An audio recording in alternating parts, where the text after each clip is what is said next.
आणि त्याच काळात माझी नाटकं, माझे सांस्कृतिक कार्यक्रम सुद्धा अव्याहतपणे चालू होते. 97 मध्ये मला तलाठी म्हणून नोकरी लागली आणि मला तिसरे गुरु लाभले ते स्वर्गीय संघर्षी भीम उजवणे साहेब. आणि 98 मध्ये राज्यव्यापी संप झाला आणि त्या संपामध्ये मला शासनाने बडतर्फ केलं.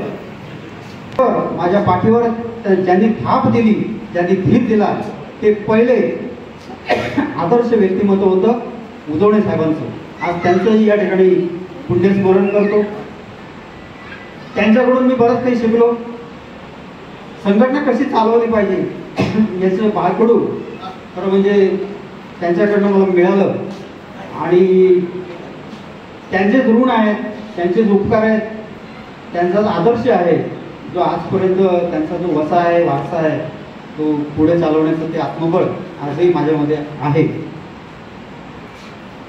दरम्यानच्या काळामध्ये 97च्या आधी म्हणजे जेव्हा मला नोकरी नव्हती तेव्हा काहीतरी करावं, दुसरं काहीतरी, कारण नोकरी लागेल का नाही शाश्वती नव्हती. मला आणखी एक गुरु माझा मित्र भेटला, स्वर्गीय सोमनाथजी साळवे. पत्रकार होते, दैनिक नागपूर पत्रिका या वृत्तपत्राचे ते जिल्हा प्रतिनिधी म्हणून काम करायचे.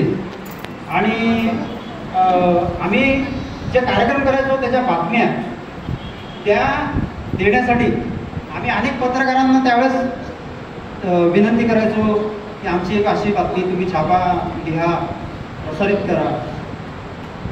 ते माझी धडपड पाहून त्यांनी एक दिवस मला त्यांनी बसवलं आणि सांगितलं की मित्रा तूच का नाही लिहत, तू चांगल्या प्रकारे लिहू शकतो, तू चांगल्या प्रकारे मांडू शकतो, तर तुझा कार्यक्रम आहे, तुझा कार्यक्रम झाल्यानंतर त्याचं वृत्तांकन ते माझ्याकडे तू स्वतः लिहून आणून देत जा आणि मी न चुकता ते प्रकाशित करत जाईल.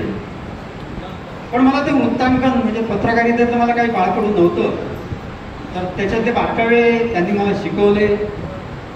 लिहिण्याची आवड त्यांच्यामुळं मला ती झाली आणि वृत्तांकन कसं केलं जातं, एखाद्या घटनेचं कशा प्रकारे बातमी लिहावी अशा प्रकारचं मार्गदर्शन त्यांच्याकडनं मला त्या काळामध्ये मिळालं. काम केलं वृत्तांकनाचं.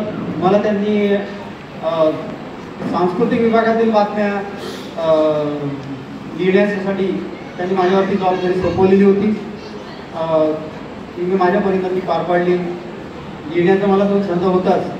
माझी म्हणजे मी शालेय जीवनात असतानाच मी एक म्हणजे माझ्या कथा संग्रह जो म्हणजे कथा लघुलेखन म्हणजे करायचो.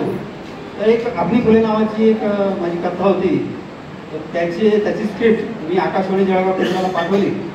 त्यांनी ती स्वीकारली. त्याचं सादरीकरण 1988 मध्ये त्यांनी केलं. त्याच्यामध्ये ती मला एक मिळालेली ऊर्जा होती, कारण 88 मध्ये मला कोणी ओळखत नव्हतं. आणि जेव्हा आकाशवाणी केंद्र जळगाव युवावाणी कार्यक्रम आणि आता आपणास समोर सादर होत आहे रमाकांत माकोने यांनी लिहिलेली अग्निफुले ही कथा, तर ते ऐकणं हे माझ्यासाठी स्वर्गीय होतं. आणि